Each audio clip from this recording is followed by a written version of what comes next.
Juan Kapitulo 6, versikulo 35. Si Jesus miingon kanila, "Ako mao ang pan nga naghatag sa kinabuhi.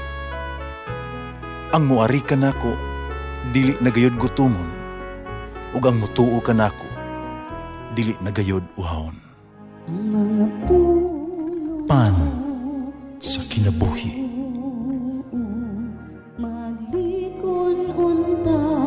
Sa mong pagtuo o gagakakabi sa pagtuman sa imong mahal nga kasuguan. Ginumana kaninyo Santos Ebanghelyo sumala ni San Juan. Daghan siya mga tinunan nakadungog ni ini ug miingon, lisod kayong dawaton kining pagtulon-ana, kisabay makasabot ni ini. Bisag walay nagsulti kaniya, nahibalo sa Jesus na nabagulbol ang iyang mga tinunan bahin ni ini. Busa, giingnan niya sila, "Nakapabug na ba kini sa inyong pagtuo kanako? Pananglit, makita ninyong anak sa tao nga mukaya balik siyang gikanan. Pabug na ba lang gihapon kamo? Ang naghatag o kinabuhi mang spirito, dili kini mahimo sa tao. Ang mga pulong nga akong gisulti kaninyo espiritu o kinabuhi. Ang magpila kaninyo wala manuo. Nahibalo sa Jesus sukad pagyo sa sinugdan, kinsay dili mutuo o kinsay mubudhi kaniya. Umidugan siya pag-ingon, "Maman gani, isultihan ko kamo, na walay makaari kanako, gawas kon itugyan kini sa amahan." Tungod ini, daghan siya mga tinunan ni biya, wala gayod mo koyog kaniya. Usab ingon si Jesus sa napulog duha ka tinunan, "O kamo, mabiya mausab kamo kanako." Si Simon Pedro mitubag kaniya, "Ginoo, kinsa may among kapaingnan? Ana kalimo ang mga pulong na naghatag o kinabuhing walay katapusan. Nagtuo kami o nasayod na ikaw mo ang balaan ka Diyos." Ang Ebanghelyo sa Ginoo. Pasalamati ang Ginoo kay siya maayo, ang iyang gugma mulungtad hangtod sa kahangturan. Pasalamati ang Diyos sa tanang mga Diyos, ang iyang gugma malungtaron.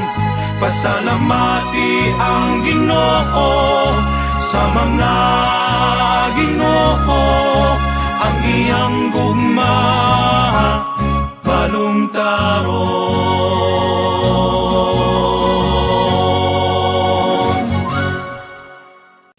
Usa ka batang lalaki sa syudad nangutana sa usa ka tigulang nga mag-uuma sa tanang nga mga kalisdanan sa pagdaro sa yuta, pagtanong og mga liso o sa paghulat sa pag-ani. Ngutana siya, "Ngano mang gipili mo nimo ang pag-uma nga mahimo unta ubang mga gaan nga trabaho nga mas dako pag kita?" Ang tigulang nga mag-uuma mitubag, "Alang kanako, ang pag-uma labaw pa sa pagpangita og kwarta.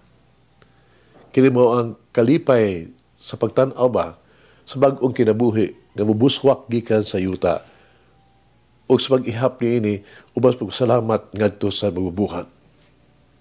Paghago.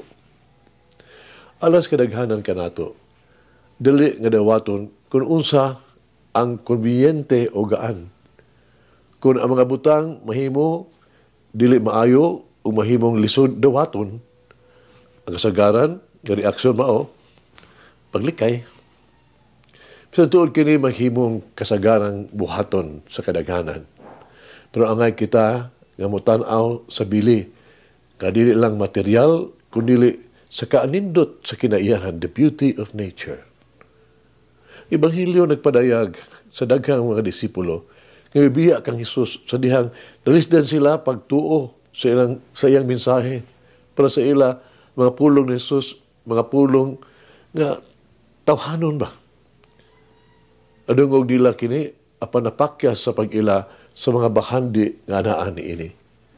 Dili sama sa mga tinunan si Pedro, nakadungog, nakasabot sa mga pulong ni Jesus, isip mga pulong sa kinabuhing dayon. Natungod ni ini, naghatag og gahom kang Pedro. Pagkaamgo nga siya nga nagsulti mao ang balaan sa Dios. Mga disipulo nga biya sa pag-iuban ni Jesus, nawad-an sa usa ka bilinhong kaayong kahigayunan. Diskubrihan kini ni Pedro kung mabilin uban ni Jesus. Uban sa maong pagkadiskubre o pagkamitinud-anon, daghan pa mga kahigayunan nga naghatag og panalangin ni Pedro. Kausa na kuno moabot ang kahigayunan. Opportunity knocks but once.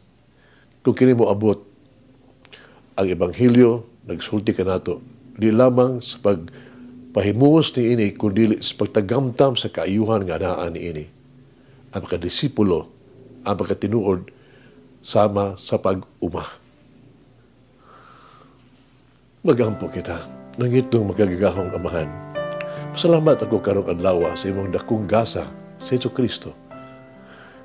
Nga, iugmaon mo ako pag-ayo sa imong gipadala ng imong bugtong anak o mabuhi o mamatay alang sa akong mga sala. Nasulo ako sa iyang may mayang pagkabanhaw na nag-angkon sa kadaugan batos kamatayon o sala. Hinaot, mamatay ako sa adlaw ko mga sala.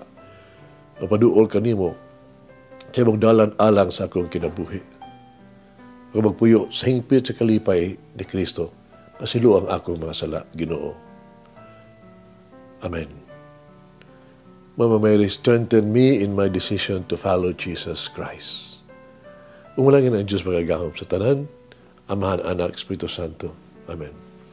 May the Lord of the divine mercy bless us all, heal us from all diseases and suffering. Ayun unta niya kita, tanang mga sakit na sa lawas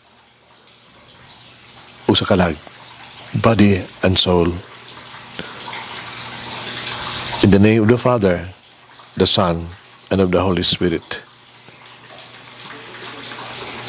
Jesus, I trust in you. Amen. Whoever eats the bread of life will never hunger, says the Lord. Kay galaan inyong nabati ang pagpaambit ug hamubong pamalandong sa pulong sa Dios, pinaagi sa tulumanon, pan sa kinabuhi, nga gidumala ni Monsignor Daddy Silva. Hangtod na usab sa sunod higayon, daghang salamat.